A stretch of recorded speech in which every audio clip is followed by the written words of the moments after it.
Numeral 1 del artículo 2 de la Ley sobre privación definitiva del dominio de bienes de origen ilícito establece: esta ley tiene por objeto regular 1. La identificación, localización, recuperación, aseguramiento de bienes o activos y la privación definitiva del derecho de dominio de los bienes, productos, instrumentos, ganancias de origen ilícito que no tengan causa económica legal de su procedencia. La reforma propone agregar que cuando se trate de funcionarios o empleados públicos que se les investigue por el delito de malversación de caudales públicos, conforme al artículo 370 del Código Penal, se le privará solo de los bienes, productos, instrumentos o ganancias originados, obtenidos o derivados de dichos caudales malversados y adquiridos a partir de la fecha en que tomaron posesión del cargo público, conforme al monto de lo malversado y mediante sentencia firme y condenatoria. El diputado proyectista explica que el artículo 80 de la referida ley violenta el principio de no retrospectividad establecido en el artículo 96 de la Constitución de la República. Lo que pretendemos es esto: todo lo que usted tenga de aquí, después del cargo, puede ser tomado, pero solo es asegurado. O sea que le van a mandar una nota al Instituto de la Propiedad, donde le dicen que se ha interpuesto un requerimiento fiscal por enriquecimiento ilícito, por malversación de caudales. Entonces el Instituto de la Propiedad congela y prohíbe y pone un adendum en ese registro de la propiedad de su bien, que ya no puede usted hacer nada. Pero usted sigue teniendo su bien y sigue viviendo en él. Le hacen un inventario de todas las cosas que hay en su casa y usted tiene que entregarlos, esos cuates, ¿verdad?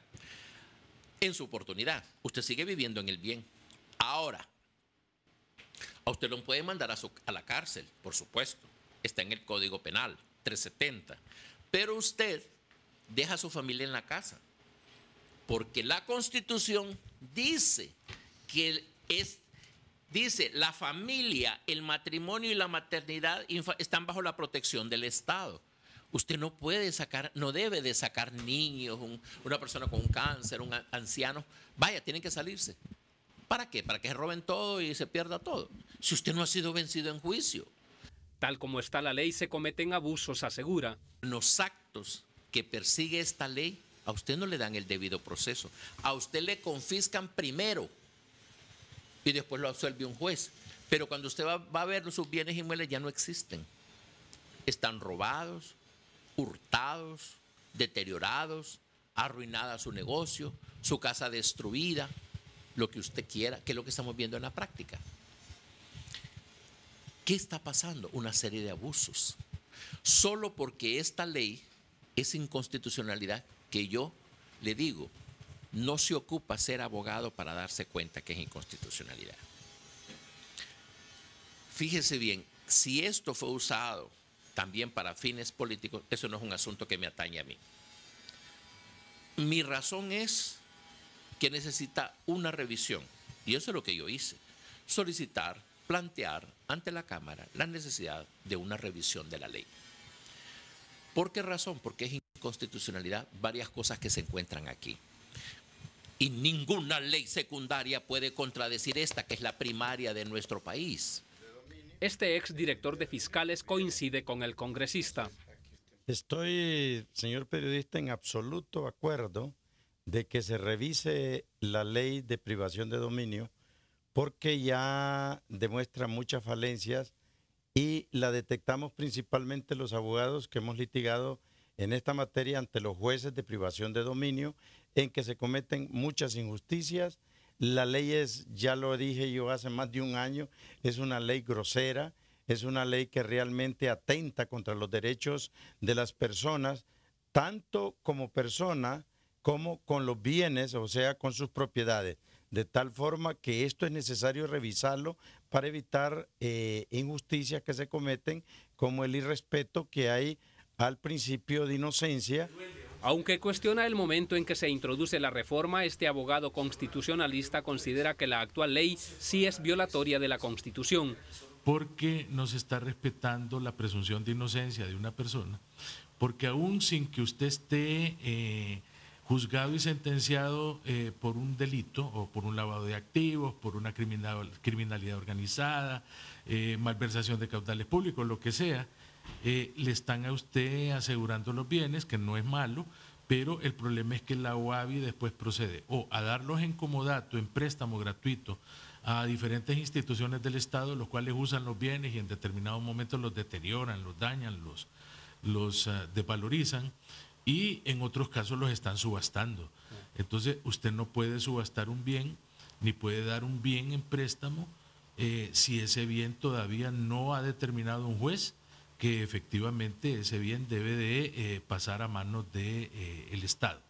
La reforma también tiene opositores que la califican como un retroceso. Nos sorprende cómo una ley que hemos venido anunciando ha contribuido para reducir la criminalidad organizada en el país, que hoy nos ubica en una situación ventajosa, con una reducción en la tasa de homicidio, con una política de Estado en materia de combate al crimen organizado y narcotráfico eficiente, que ha dado resultados, que hay muchos extraditados. Pero al mismo tiempo, eso que ayudó a lograr eso, entonces se está tratando de revertirlo en un momento difícil, así es que dan mensajes bastante confusos y se presta para que estemos pensando que lo que se busca es algún nivel de protección. Lamentamos eso. Pero según el abogado penalista Félix Ávila, debe haber una distinción en el trato al crimen organizado y a la corrupción. La corrupción pública obviamente que es un fenómeno terrible, es un germen que corroe a la sociedad y afecta grandemente eso, pero no está comprendido tampoco como crimen organizado.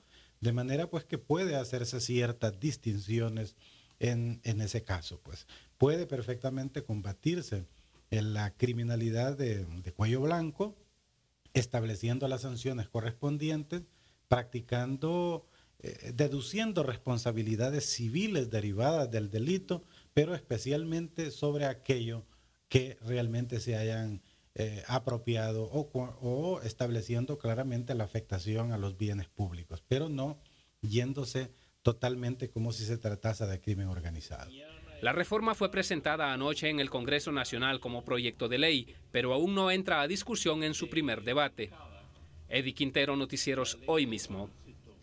El Consejo Nacional Anticorrupción, debido al proyecto de reforma que se ha sometido a la Cámara Legislativa del Congreso Nacional, encaminado a modificar la ley sobre privación definitiva del dominio de bienes de origen ilícito, comunica lo siguiente. Vamos a resaltar los 3 últimos párrafos de este comunicado. Que el proyecto de reforma es la evidente muestra de un conflicto de interés ejecutado por el diputado proyectista, quien fungió como gerente general de una sociedad mercantil de responsabilidad limitada, misma que le fue asegurada en 2013, por lo que uno de los socios, su sobrino, se encuentra en actualidad bajo prisión preventiva por enfrentar procesos penales en los órganos jurisdiccionales competentes. Que la actual ley sobre privación definitiva del dominio de bienes de origen ilícito no presenta ninguna razón para ser reformada o considerada inconstitucional, sino que el problema radica en que los operadores de justicia no aplican los procedimientos establecidos en la misma de una manera objetiva y concreta, sino de una forma desproporcional. Y por último dice, manifestamos nuestra preocupación a los artificios que la clase política está utilizando mediante la presentación de reformas, decretos, fe de errata, reglamentos y resoluciones que limitan acciones encaminadas a combatir la corrupción de manera frontal. Es por eso que hacemos un llamado a la ciudadanía hondureña para que no permitamos que se cometan los mismos hechos ocurridos en aprobación de la ilegal reforma a la ley orgánica del presupuesto aprobada en el mes de enero recién pasado. Este comunicado también lo pueden encontrar en nuestras redes sociales.